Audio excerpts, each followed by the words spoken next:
So you want to know more about tools? In this video, we're going to cover some of the more advanced tools that you can use in the RC hobby. Stay tuned.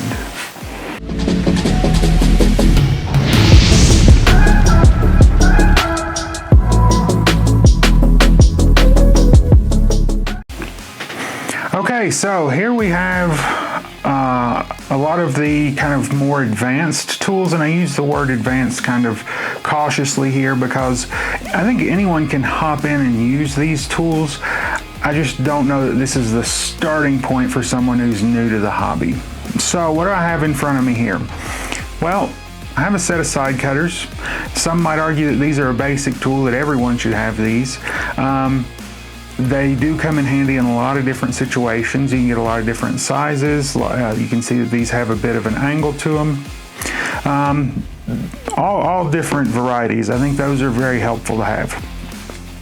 Vice grips, especially if you don't have a vise at home. But regardless, being able to get a hold of that stubborn nut and twist it one direction while you're twisting the screw the other direction, or, you know, there are 1,000,001 uses for something like this. And I definitely think it's worth having them in your toolbox. Lexan scissors. These are scissors that are designed to cut Lexan bodies. They're really kind of lightweight plastic bodies that come on a lot of your RC cars. Now, some of them have hard bodies, and you don't necessarily use this for hard bodies, but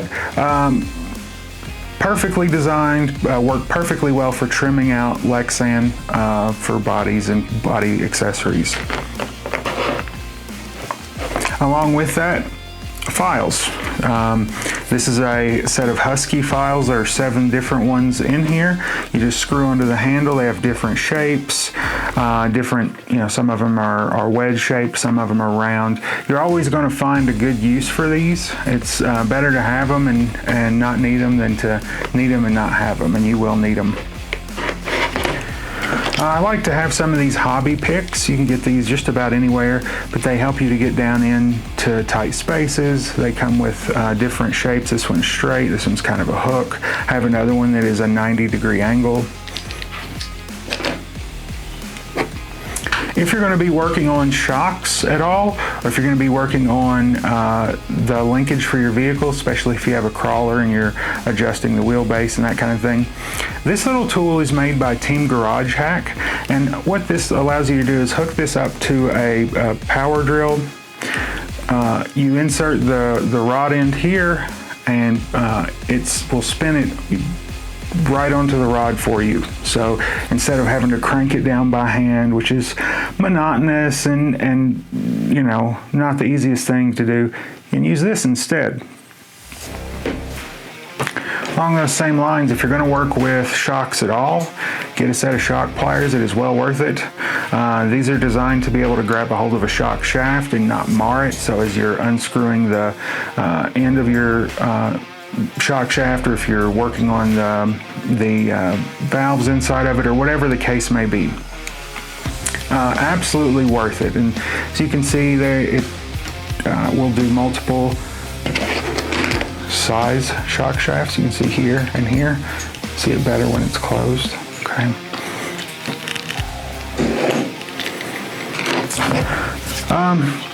Eventually, you're going to need to solder something, whether it's an ESC, whether it's you got to change the power connector that come on your RTR and you want to move it to something different. So, for example, I use EC5 for almost everything. So when I buy something, it comes with a XT60 or a Dean's connector.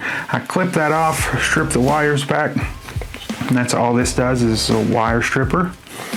And then I get out my soldering iron. Now, I'm not going to lie to you, I am not the best at soldering, but I can get by. And you're going to want a good soldering station that has some clips, some way for you to hold the item you're soldering. This one has multiple tips. Right, you can change it out. It has a sponge. When you're soldering, you're going to set the temperature and you're going to tin your tip. And every time you need to clean it, you're going to wipe it off on a wet sponge. So along with your soldering gun, you want a nice soldering station. This is all kind of together in one piece. It doesn't have to be that way, but this works for me and I really like this.